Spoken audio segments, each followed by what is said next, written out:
हम लोग नारद जी के द्वारा युधिष्ठिर को गृहस्थ धर्म, क्योंकि जो प्रश्न ही था युधिष्ठिर जी का प्रश्न था कि मेरे जैसा गृहासक्त गृहस्थ जो आसक्त है, जो सकाम है, गृहासक्त गृहस्थ बिना विशेष परिश्रम के परमहंसों के पद को किस साधन से प्राप्त कर सकता है। ये तो प्रश्न युधिष्ठिर जी ने पूछ दिया, नारद जी बहुत कुछ युधिष्ठिर को बताए।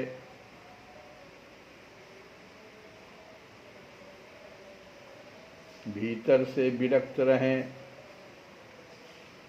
बाहर से रागी के समान लोगों से व्यवहार करें, माता पिता भाई बंधु पुत्र मित्र जाति वाले और दूसरे जो कुछ कहें अथवा जो कुछ चाहें, भीतर से ममता न रखकर उनका अनुमोदन कर दें। ब्राह्मण देवता मनुष्य आदि सभी प्राणियों में यथा योग्य उनके उपयुक्त सामग्रियों के द्वारा सबके हृदय में अंतर्यामी रूप से विराजमान भगवान की पूजा करनी चाहिए। इसमें प्रधानता ब्राह्मणों की ही है, क्योंकि ब्राह्मण के मुख में अर्पित किए हुए हविष्यान्न से जितनी तृप्ति भगवान की होती है, वैसी अग्नि के मुख में हवन करने से भी नहीं होती है। इसके अलावे कुछ तिथि प्रधान के बारे में नारद जी ने कहा कि जो व्यक्ति धनी हैं, द्विज हैं, द्विज की व्याख्या कई बार किया हम, और धन भी है उनके पास, तो अपने धन के अनुसार आश्विन मास के कृष्ण पक्ष में अपने माता पिता तथा उनके बंधुओं जैसे पितामह मातामह आदि का भी महालय श्राद्ध करना चाहिए।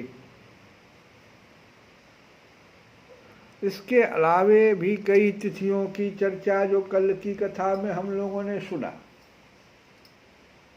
इन अवसरों पर अपनी पूरी शक्ति लगाकर जो तिथि बताए गए हैं, अपनी पूरी शक्ति लगाकर शुभ कर्म करने चाहिए। इसी में जीवन की सफलता है। और ये सब शुभ तिथि जो है ना, शुभ संयोग है।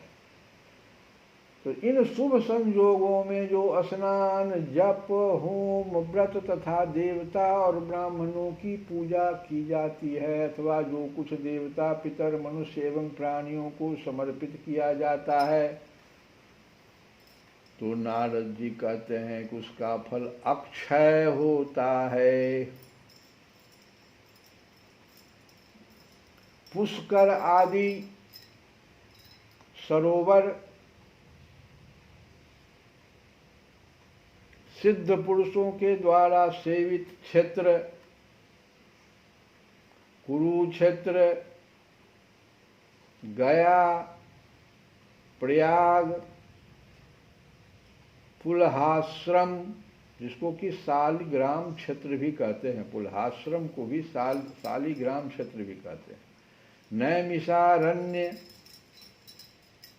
फाल्गुन क्षेत्र, सेतुबंध, प्रभास, द्वारिका, काशी, मथुरा, पंपासर, बिंदु सरोवर, बद्रिकाश्रम, अलकनंदा, भगवान सीताराम जी के आश्रम अयोध्या, चित्रकूट आदि, महेंद्र और मलय आदि समस्त कुल पर्वत, और जहाँ जहाँ भगवान के अर्चावतार हैं, वे सब के सब देश अत्यंत पवित्र हैं।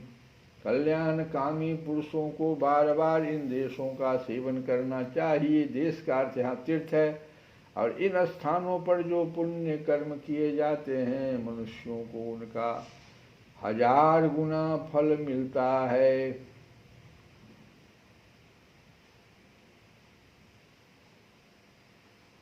कहते हैं नारद जी कि सबसे पवित्र देश वह है जिसमें सतपात्र मिलते हो। यहाँ देश का अर्थ देश स्थान समझना। यहाँ सतपात्र निवास करते हैं, वो सबसे पवित्र स्थान है। जिनमें यह सारा चर और अचर जगत स्थित है, उन भगवान की प्रतिमा जिस देश में हो, जहाँ तप, विद्या एवं दया आदि गुणों से युक्त ब्राह्मणों के परिवार निवास करते हों, तथा जहाँ जहाँ भगवान की पूजा होती हो और पुराणों में प्रसिद्ध गंगा आदि नदियाँ हों, वे सभी स्थान परम कल्याणकारी हैं।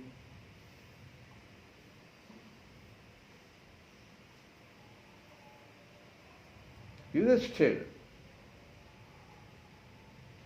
पात्र निर्णय के प्रसंग में पात्र के गुणों को जानने वाले विवेकी पुरुषों ने एकमात्र भगवान को ही सतपात्र बतलाया है। यह चराचर जगत उन्हीं का स्वरूप है। अभी तुम्हारे इसी यज्ञ की बात है। देवता, ऋषि, सिद्ध और सनकादि के रहने पर भी अग्र पूजा के लिए भगवान श्री कृष्ण को ही पात्र समझा गया। अभी जो युधिष्ठिर यज्ञ कर रहे थे, तो अग्र पूजा की जब बात हुई तो भगवान श्री कृष्ण को ही पात्र समझा गया। असंख्य जीवों से भरपूर इस ब्रह्मांड रूप महावृक्ष के एकमात्र मूल भगवान श्री कृष्ण ही हैं। इसीलिए उनकी पूजा से समस्त जीवों की आत्मा तृप्त हो जाती है। समस्त जीवों की आत्मा तृप्त हो जाती है। तब आत्मा के बारे में भी थोड़ा हम और सुने। कल भी आत्मा के बारे में सुने थे।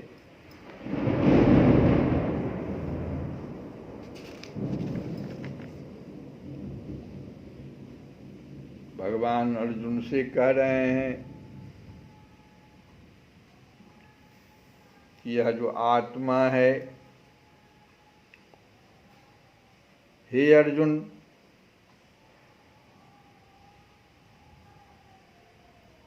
अभी जो तुमको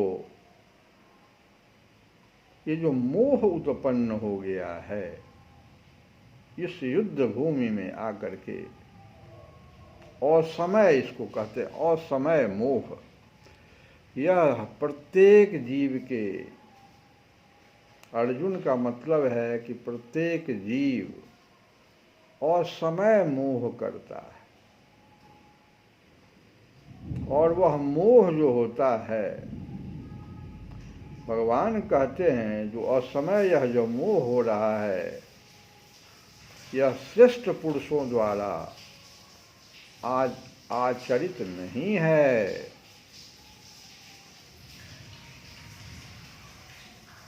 ये मोह मूल बहुसूल, बहुत तरह का उपद्रव पैदा कर देगा जीवन में।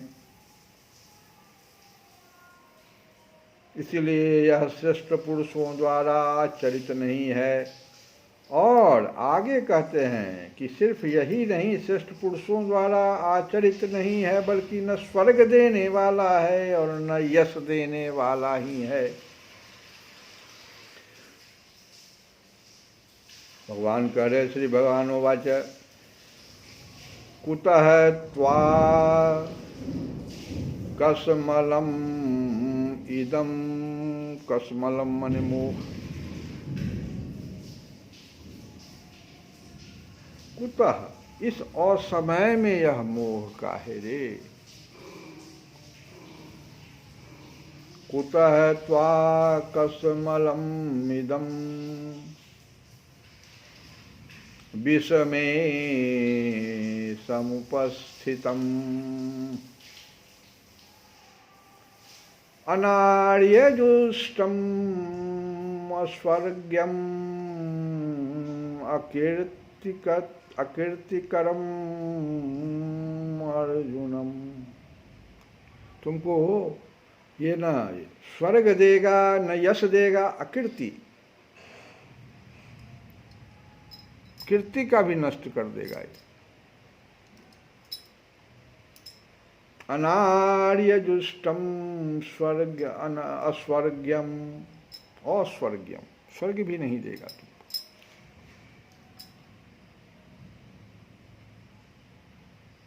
आगे भगवान कहते हैं कि अशोच्यान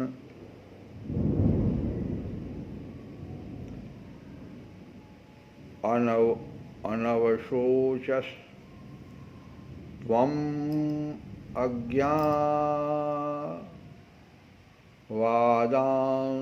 च वाससे। अशोच्यान,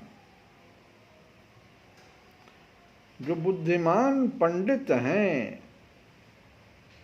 तो बुद्धिमान पंडित जिनके प्राण चले गए हैं, गतासून अगतासूनश्च, जिनके जो जीवित हैं, जो मर गए हैं, जिनके प्राण चले गए हैं उनके लिए, और जिनके प्राण नहीं गए हैं उनके लिए शोक नहीं करते।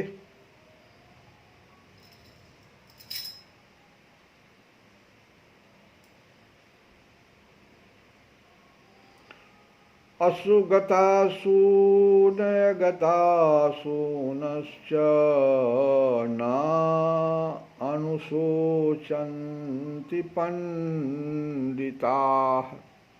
बुद्धिमान पुरुष जो पंडित हैं, विद्वान हैं, वो नहीं करते। बुद्धिमान पंडित जिनके प्राण चले गए हैं और उनके लिए, और जिनके प्राण नहीं गए हैं उनके लिए शोक नहीं करते हैं। आगे कहते हैं कि जैसे इस शरीर में जीवात्मा को कुमार, युवा और वृद्धावस्था प्राप्त होती है, वैसे ही अन्य शरीर की प्राप्ति हो जाती है। अतः शोक का विषय यह नहीं है, अभी शोक का विषय नहीं है। न जायते म्रियते वा कदाचित् न अयं भूत्वा भविता वा न भूयः। यह आत्मा किसी काल में न तो जन्मता है, न जायते म्रियते वा, यह आत्मा किसी काल में न तो जन्मता है और न मरता है, तथा यह उत्पन्न होकर फिर न आने वाला ही है। Neither it is ever born, nor it ever dies, and neither it comes in existence and ceases to exist later, nor the reverse। ये सब होता ही नहीं है। यह आत्मा किसी काल में न तो जन्मता है और न मरता है। बहुत न जायते म्रियते वा कदाचित् न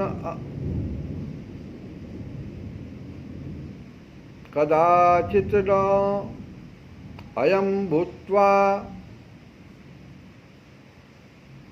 भविता वा न भूयः अजो नित्यं शाश्वतोऽयं पुराणो न हव्यते हन्यमाने शरीरे।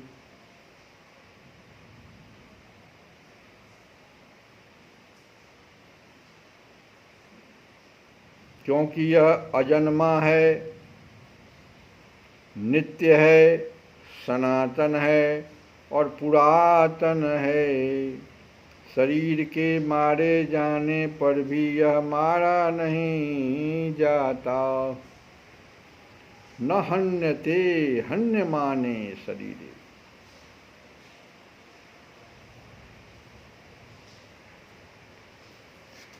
फिर आगे भगवान अर्जुन से कह रहे हैं कि वासांसि जीर्णानि यथा विहाय। वासांसि जैसे वस्त्रों को, जीर्णानि जो वस्त्र जीर्ण हो गए हैं, यथा विहाय त्याग दिया जाता है। नवानि गृहाणि नरो परानि नरः अपरानि अन्यानि संयाति नवानि देहि तथा शरीरानि विहाय जीर्णा अन्यानि संयाति नवानि देहि। उसी प्रकार से यह शरीर भी पुराने जीर्ण हुए शरीर को विहाय त्याग कर नवानि देहि। जिस प्रकार मनुष्य पुराने वस्त्रों को त्याग कर नए वस्त्र धारण करता है, उसी प्रकार आत्मा पुराने तथा व्यर्थ के शरीर को त्याग कर नवीन भौतिक शरीर धारण करता है। बहुत सुंदर बात यहाँ पर है। यह परमात्मा की कृपा से संभव होता है। वस्त्र तो हम स्वयं बदल देते हैं, लेकिन यह जो शरीर रूपी वस्त्र है, इसको बदलने की प्रक्रिया परमात्मा के कृपा से संभव हो पाता है। इसको समझिए अब कि परमात्मा की कृपा इस पर कैसे होती है। मुंडक उपनिषद में तथा श्वेताश्वतर उपनिषद में आया है, एक कथा आया है आत्मा तथा परमात्मा के बारे में। इस आत्मा और परमात्मा को दो मित्र के रूप में बताया गया है, जो दो पक्षी के रूप में एक ही वृक्ष पर बैठा हुआ है। दो पक्षी है, एक उसमें आत्मा है, दूसरा परमात्मा, और संसार रूपी वन है, उसमें एक वृक्ष है, उस पर दोनों बैठा हुआ है। एक पक्षी जो है गलती क्या कर रहा है कि उस वृक्ष के फलों को स्वाद ले लेकर के खा रहा है, लेकिन दूसरा पक्षी नहीं खाता है, वह सिर्फ अपने मित्र के कर्मों को देखता रहता है। ये मुंडक उपनिषद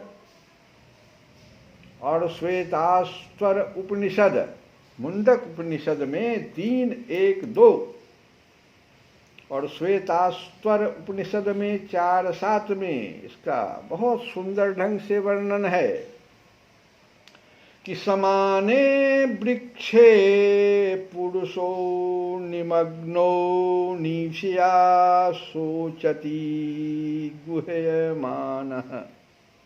समाने वृक्षे, यद्यपि दोनों पक्षी एक ही वृक्ष पर बैठे हैं, किंतु फल खाने वाला पक्षी वृक्ष के फल के भोक्ता के रूप में चिंता और विषाद में निमग्न रहता है। जितने सांसारिक विषयों को खूब भोगता है, वह आत्मा उतना ही शोक ग्रसित रहता है, चिंता विषाद में फंसा रहता है। और दूसरे जो परमात्मा रूपी मित्र हैं, छोड़ नहीं रहे हैं, कह रहे हम किसी भी रूप में तुमको छोड़ेंगे नहीं, वो सिर्फ उसके कर्मों को देखते रहते हैं। अब होता क्या है, यहीं पर देखो अर्जुन और कृष्ण की बात है।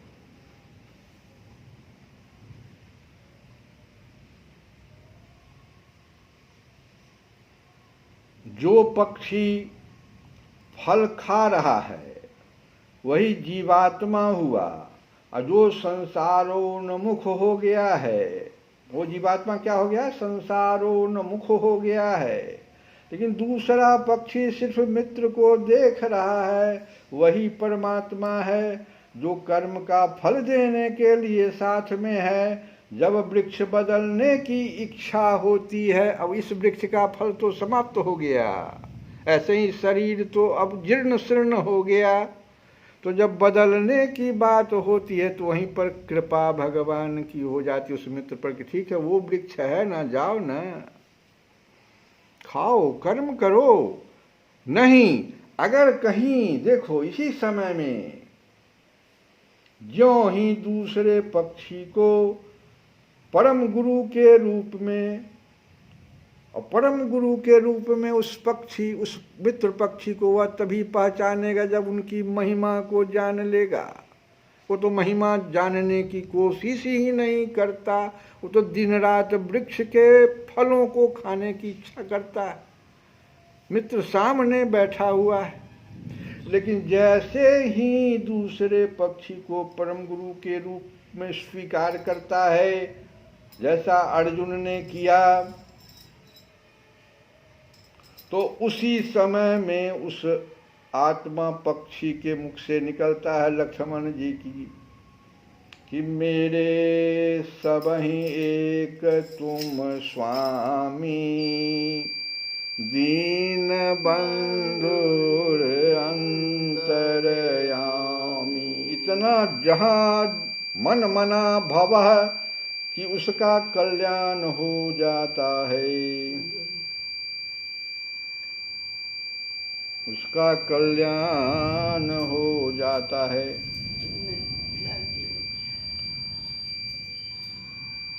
अब देखो, अग्नि से बड़ा सुंदर इसकी तुलना है कि जिस प्रकार अग्नि है, देखो, और अग्नि का एक अणु के समान स्फुरलिंग छोटा सा मूल अग्नि से अलग हो जाता है तो क्या हो जाता है? जैसे वो विलग होता है, बुझ जाता है तो वो भी अग्नि है, लेकिन उससे अलग होने की जो उसकी इच्छा हो जाती है वो बुझ जाता है।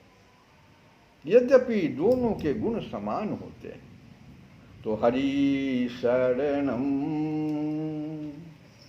हरि शरणम, हरि शरणम, हरि शरणम, हरि शरणम, हरि शरणम, हरि शरणम, हरि शरणम। न भूले हम, न भूले हम, हरि शरणम, हरि शरणम। न भूले हम, न भूले हम, हरि शरणम, हरि शरणम। प्रभु के हम, प्रभु के हम, हरि शरणम, हरि शरणम। प्रभु के हम, प्रभु के हम, हरि शरणम, हरि शरणम, हरि शरणम, हरि शरणम, हरि कृष्ण गोविंद हरे मुरारे हे